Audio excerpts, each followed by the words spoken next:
A single message for a global community, connecting the Yoruba heart to the soul of Islam. Ala Rasulillah ala alihi wa sahbihi wa sallam. Afẹ́ bára wa sọ̀rọ̀ nípa àwọn alágbára ayé tí wọ́n ń darí ogun lọ́wọ́lọ́wọ́ báyìí, wọ́n ń jà ogun lọ́wọ́lọ́wọ́ báyìí lórí Israel versus Palestine, Israel versus Iran. Ilẹ̀ Amẹ́ríkà gan gbà lérò pẹ̀lú àwọn ogun tó náà ń jà káàkiri. Israel ti wá ń bá kí Israel. Àwọn tí wọ́n fẹ́ kí owó kálukú wá ká mọ̀ nìyí pé Israel àti Amẹ́ríkà ẹ̀gbọ́n àtàbúrò ni. Israel àti Amẹ́ríkà nǹkan kan náà ni wọ́n, ẹ̀jẹ̀ kan náà, ọmọ ìyá àti bàbá, ọmọ ìyá kan náà, ọmọ bàbá kan náà. Israel àti Amẹ́ríkà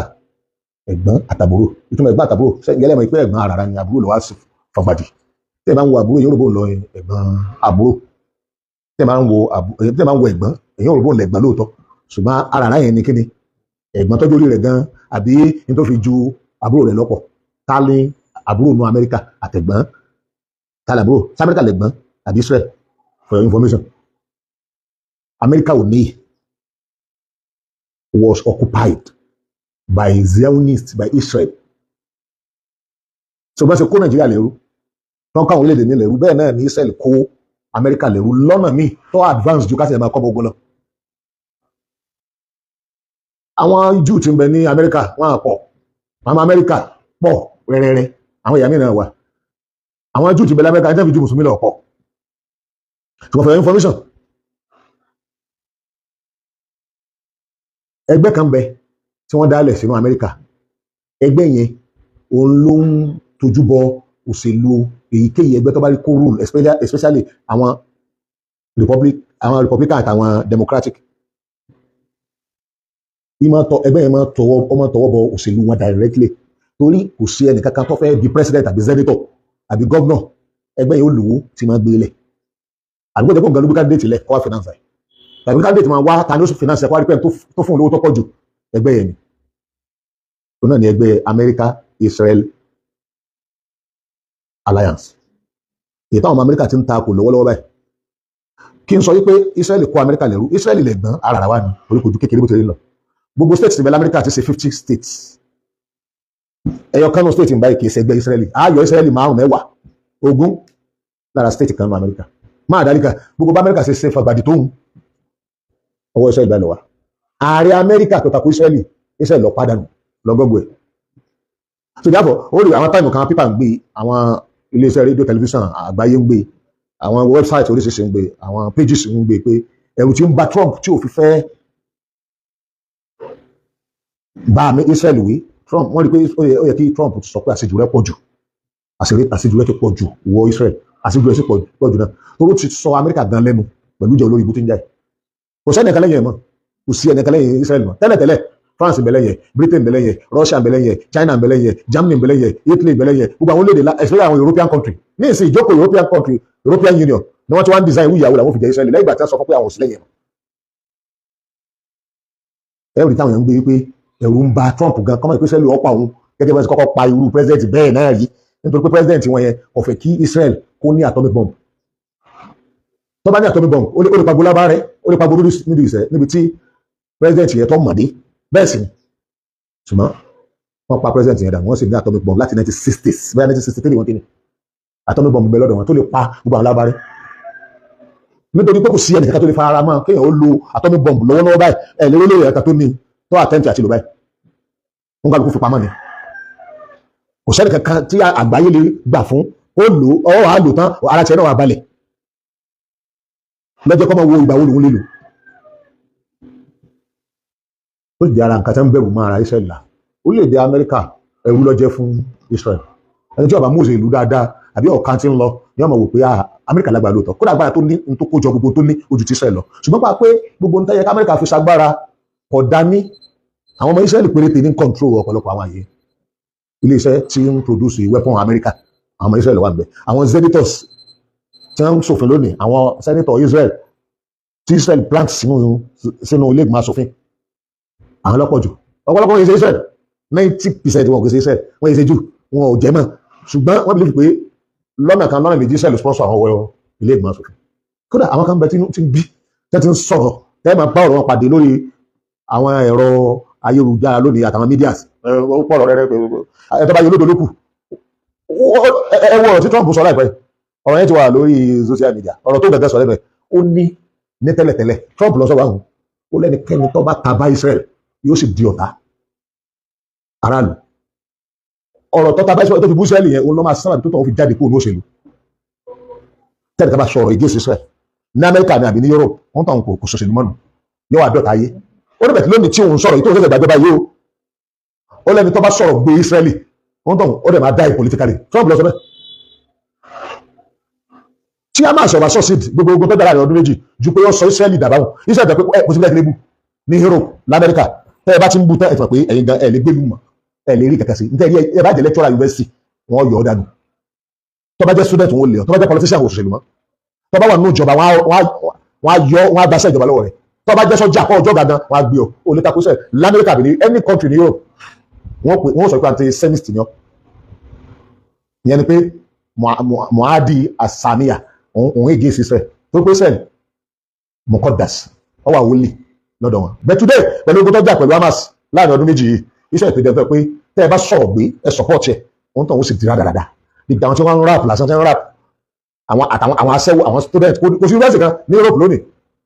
wọ́n á pè é dídìrín ni wọ́n máa dáhùn student máa pè é dídìrín àwọn journalist máa pè é dídìrín tó bá ń sọ̀rọ̀ support Israel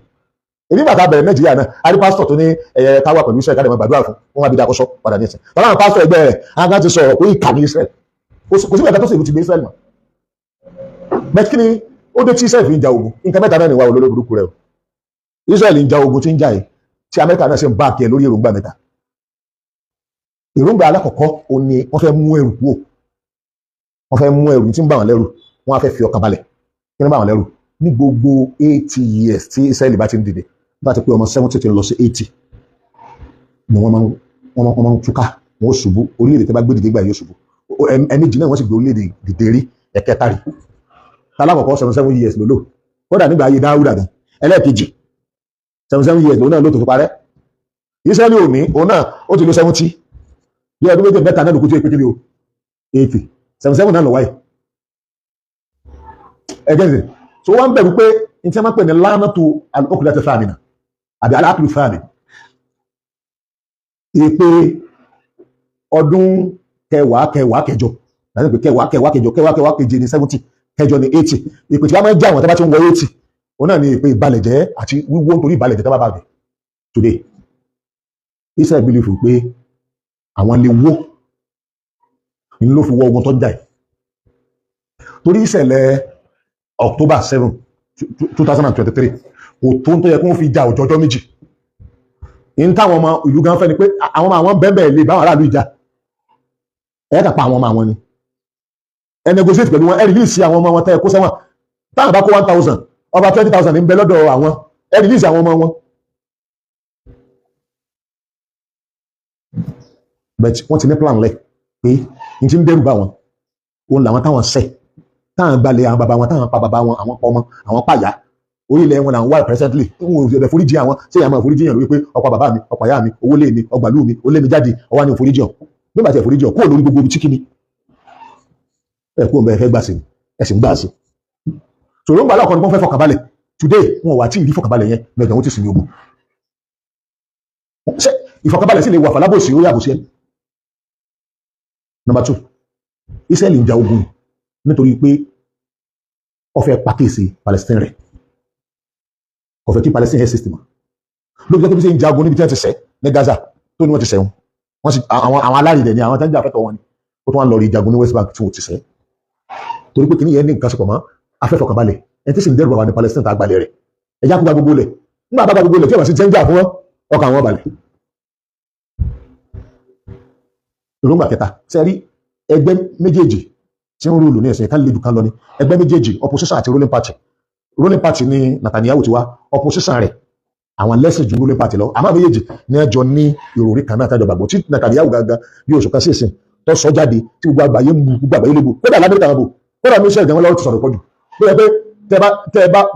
tẹ́ bá wádìí lẹ́nu gbogbo Israeli ọ̀rọ̀ tí Netanyahu sọ jáde yẹn náà ni àwọn náà sọ gbogbo bó ṣe máa ń sọnù kí ni wọ́n ní ilẹ̀ àwọn ó ti bẹ̀rẹ̀ láti Nile sí Forot kí ni túmọ̀ rẹ̀ tí ẹ bá wo owó wọn kan ó dà pé 10 ni wọ́n kọ sí lápò àmọ́ owó yẹn bí sílẹ̀ báyìí tẹ́ bá ti wò máàpù yẹn kò síbi tí mo kì í sí gbogbo àwọn ọ́fíìsì wọn lọ́wọ́ ẹ̀rí máàpù ẹ wà rí pé máàpù yìí kò ṣe máàpù Palestine gan tí wọ́n ti gba nítójú 70% lọ́nbẹ̀ sẹ́rí Palestine Israel ti gba nítójú 70% lọ́nbẹ̀ tẹ́ bá rí máàpù tàwí ó tó Palestine 5 òun náà bìlífù pé máàpù àwọn nù sọ̀rọ̀ bí máàpù yẹn ló wà lára owó tí mò ń dá pé máàpù yẹn ò dínà rẹ̀ wọ́n ní máàpù ààlà orílẹ̀-èdè Israel bó àwọn àlúwò ló wá kó sínú ó kó South Lebanon ó kó sínú ilẹ̀ Israel débẹ̀ ó kọjá ìgbà tí mo lọ sí Lebanon mo dé sàárẹ̀ ànábì Yusuf orí ilẹ̀ Lebanon ló wà ká tó wá máa rìn jìnnà ká tó wá rí ibi tí Israel fi tó ti gbalẹ̀ dé tó sì fi fẹ́ǹsì sí Israel wá bìlífù pé inú ìgboro ilẹ̀ wọn sì débẹ̀ lẹ́yìn tó jẹ́ pé ibi tó gbalẹ̀ dé gan ilẹ̀ rẹ̀ ò débẹ̀ ilẹ̀ tó gbàgán ẹgbẹ́nsẹ̀ tó ajáàkẹ́ pẹ̀lú agbára tó ti fẹ́ǹsì ilẹ̀ ọgbà pẹ̀lú agídí náà ni àwọn onílé ọ̀yọ̀ ń dá làwọn èèyàn já sí síbẹ̀ tó wọn kà pé tó bá ti yá tó jẹ́ tó bá ti gbà fún àwọn ọgbà wọ inú Lebanon irú bí tó pè ní sàárè Yusuf yóò kílẹ̀ mọ́ ẹ̀ pé ilẹ̀ wọn débẹ̀ Lebanon ní control rẹ̀ ẹ̀ tó wá fún tourism ẹ wo sàárè yẹn ẹ kò mẹ́ gbogbo àwọn tourist náà Christian wà bẹ́ẹ̀ oríṣiríṣi àwọn èèyàn wà bẹ́ẹ̀ ìkànnì ilẹ̀ wọn á fẹ́ lọ sí Jordan ó mú ilẹ̀ tó pọ̀ nù Jordan ilẹ̀ tó fẹ́ lọ ó mú ilẹ̀ tó pọ̀ nù Egypt ó mú ilẹ̀ tó pọ̀ nù Syria ó sì mú ilẹ̀ tó pọ̀ nù Saudi Arabia ó dà ó dé Madina táwọn sí àjìlọ ilẹ̀ wọn débẹ̀ wọ́n sì yanu máàpù pé táwọn gbà nù so ìdí kẹta tí wọ́n fi ń jagun ní fẹsàn lòun wọn ò tí ì bẹ̀rẹ̀ mẹ́sàn lé lórí wọ́n sì ní mẹ́sàn wọn wá bẹ̀rẹ̀ wípé àwọn gbalẹ̀ dé gbogbo ibi tí nígbà wọn kọ́ start fẹsàn ni wọ́n kàn gba díẹ̀ nù lẹ̀ Palestine tí wọ́n fẹ́ fi dúró bẹ̀tà tó ti wà ní àwọn àgbàgbà alárúbá tó tàn pé tí wọ́n lọ rè wọ́n bá ń fa gan pé ẹ má dòbí kankan bí oníwàhálà nìyí tó wọn ò nílẹ̀ níbẹ̀ àwọn ọmọ onílẹ̀ náà lọ́wọ́ nílẹ̀ wọn máa ń rìn káàkiri ní wọ́n ti wá wọn tẹ́ ẹ bá tútù àwọn wò wọn lè kílèmù kankan gbogbo tẹ́ẹ̀rì tí wọ́n máa kílèmù dénú ìwé wọn rìn lọ́bẹ̀ kódà pé máràkì tẹ́ ẹ má ìrákì wọn lè kílèmù tẹ́ pé ìrákì ọ̀nà bí bàbá wọn àgbà sí ti ṣe Ibrahim náà ti bí Isaka tí Isaka ti bí Yakubu yẹn ni wọ́n pè ní Israel táwọn á jẹ́ bánu Israel àwọn Israel ní Caledonia wọn nílẹ̀ èṣù ni wọn gbogbo bí wọn bá ti kó jọba tó bá ti rẹ àwọn sàjọba wọn máa ń pààyàn ni wọn máa ń bàlùjẹ́ ni wọn ti bàlùjẹ́ tí wọn ṣe àwọn èèyàn náà wà gádà ọjọ́ wọn àbá wọn ìtàn wọn lè wọn dànù wọn ti gbé orílẹ̀-èdè dìde lẹ́ẹ̀mejì bí orí sẹ́ẹ̀lì báyìí wọn ti gbé dìde lẹ́ẹ̀mejì ó ń wó ni kò ní wọ 80 years yọ gbẹnu lé 80 years báyìí yọ bọ̀ nù díkèdì 80 years that is 8 decade yọ parẹ́ pé kọjá 80 èyí náà wọn ti ń ṣe kọ́lọ́ wọn parí náà Israel kí ló dé tí fi ń gba Palestine ó ti yé wa ní ẹsẹ̀ pé ó ní èròǹgbà mẹ́ta ó fẹ́ àfẹ́ra rẹ̀ lọ́kànbalẹ̀ torí agbéwuli ni ọgbàlẹ̀ òǹlé ọgbà mọ́tò rẹ̀ onílé ti dé onílé lóhun ọgbàlẹ̀ òun oorun wo ló fẹ́ máa sùn nínú ilé òun tọkàn rí ọba rẹ̀ ó sì lóun fẹ́ fẹ́ra àwọn lọ́kànbalẹ̀ torí pé àìnífọ̀kànbalẹ̀ Israel ó ń kó bá àwọn aráàlú kò jẹ́ wọ́n fẹ́ máa dúró ó ń kálukú ní ti ń gba passport àti nationality sílùú mi pé àìmọ́ ti bí bá dàrú ìlú mi tá a sálọ Kọ́bùrùsù wà nù ìlú tó fẹ́ sálọ wọ́n làwọn ti ń pípí ààrẹ lẹ̀ ọ̀pọ̀lọpọ̀ gan náà ti ń wòye pé bóòlù àti fẹ́ ṣe ń bí yìí o àwọn gbọ́dọ̀ wáyé mi tọ́ka àwọn balẹ̀ bẹ́ẹ̀ ọ̀pọ̀lọpọ̀ ayé wọn ń wáyé sí gbogbo bí wọ́n bá sì wáyé bẹ̀rẹ̀ sí báyìí wọ́n máa ń kóra wọn jọ bí àwọn oníṣàbò Haúsá yẹn àbí àwọn bolófà àti ẹ̀ máa kóra wọn jọ tó kéré ti àbà kan àbí ìlú kéréje kan àwọn máa ti máa wáyé jù bẹ́ẹ̀ lọ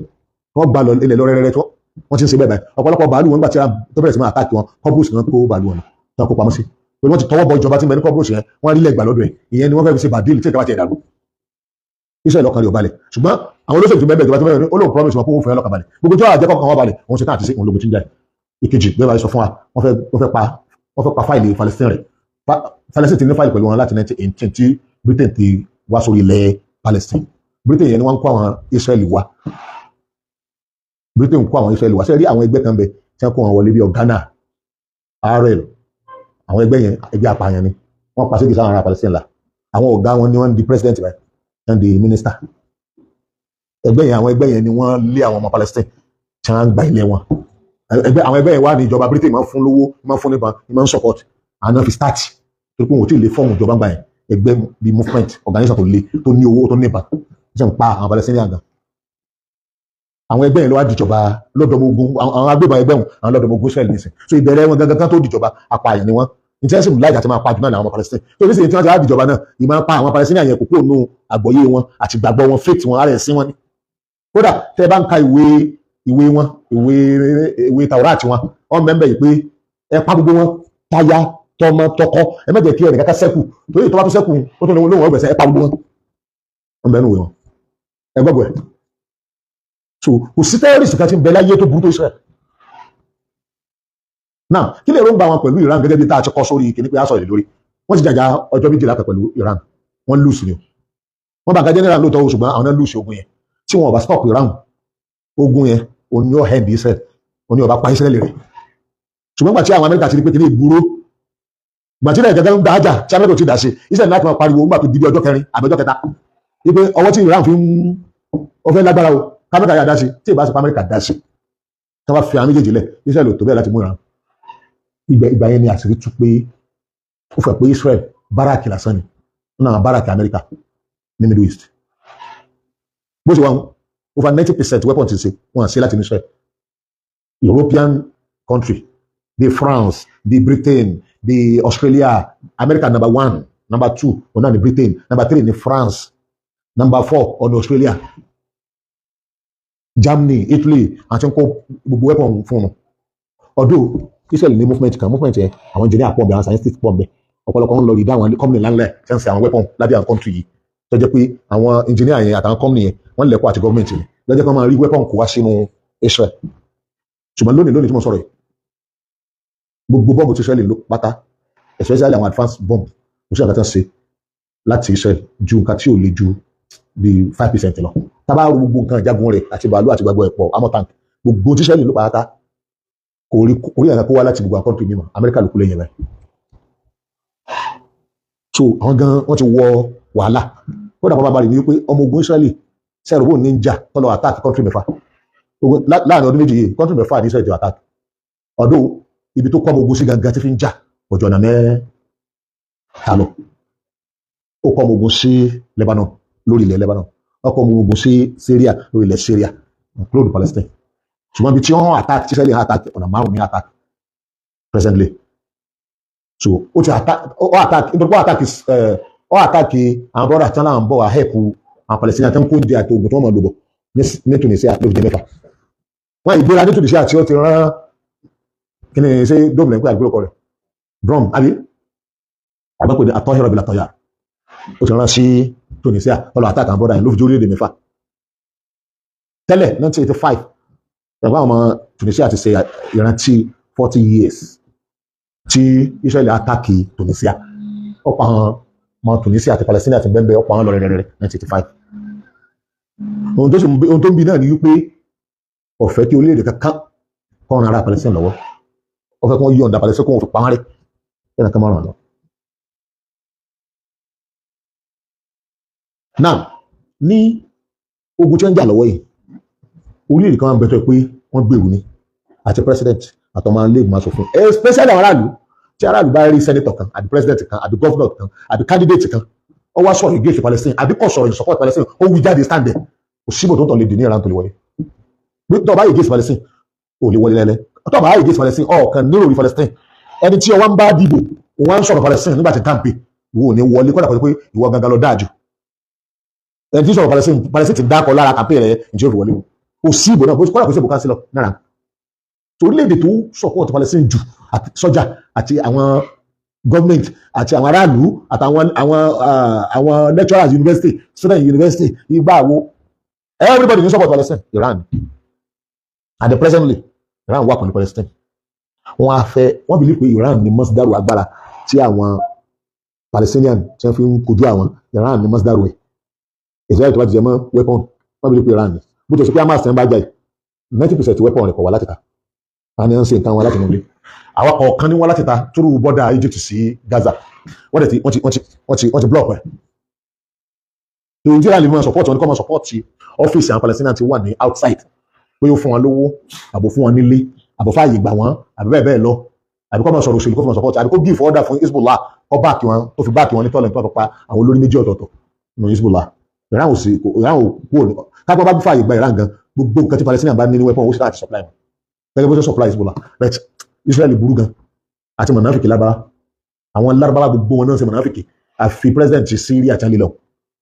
túrú Syria nìran fi ń fi nǹkan ránṣẹ́ sáwọn Palestinian kọ̀ọ̀kan tẹ́lẹ̀ àtàwọn Hezbollah tẹ́ ń kojú Israel ṣùgbọ́n wọ́n ti lé Bashar lọ àwọn mọ̀nàfíkì ló ó ti gba gbogbo ayé báyìí Egypt ló rọrùn jù láti supply àwọn ọmọ Palestine ṣùgbọ́n Egypt mọ̀nàfíkì ni òun náà ti gbọdọ̀ mọ́sí mọ̀nàfíkì wọ́n ti bọ́ọ̀bù ẹ̀ dànù so Jordan òun náà tó rọrùn òun náà ọmọ ayé ni ẹni wà ní ẹgbẹ́ Zionism àgbáyé ẹgbẹ́ Zionism bẹ̀rẹ̀ àwọn Israel ọ̀dàlẹ̀ àwọn náà ní ń ṣiṣẹ́ fún ẹgbẹ́ yẹn ń ṣiṣẹ́ fún ẹgbẹ́ yẹn support pẹ̀lú owó pẹ̀lú information pẹ̀lú gbogbo nǹkan pẹ̀lú òṣèlú àwọn lábáwá wà ń bẹ Saudi Arabia tó yẹ kí ó báàkì àwọn Palestinian lórí wọn ò gbàbẹ̀ lọ náà support wọn lórí wọn ò like Hamas so tó ń pa Hamas kò tẹ̀ táwọn lára ó lè máa tara wọn lára díẹ̀ pé kí agbàtẹ́lẹ̀ Hamas rẹ̀ tẹ̀ pàtó tẹ̀ ń para lù ìyẹn ń táwọn lára lọ́kùnrin tí wọ́n ṣe kí ni present situation sẹ́ni present situation ní sẹ́ni pé ẹ lè máa rò pé Amẹ́ríkà ó ń gbé àwọn ìgbésẹ̀ kan bá wà àlàáfíà ti fẹ́ ṣẹlẹ̀ kò sí ìgbésẹ̀ tí Amẹ́ríkà lè gbé ìtọ́ba wù Israel nìsí òfin Amẹ́ríkà kankan ìgbésẹ̀ ọ̀dà Amẹ́ríkà kankan kò mú Israel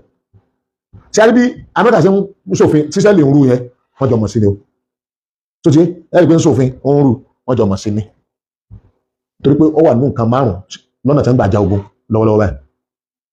Jọ̀wọ́ ṣe àkíyèsí láti subscribe fi like sílẹ̀ àti tí àròsọ bell fún àwọn ìmọ̀ràn tọlọ́fìn. Assalamu alaikum wa rahmatullahi.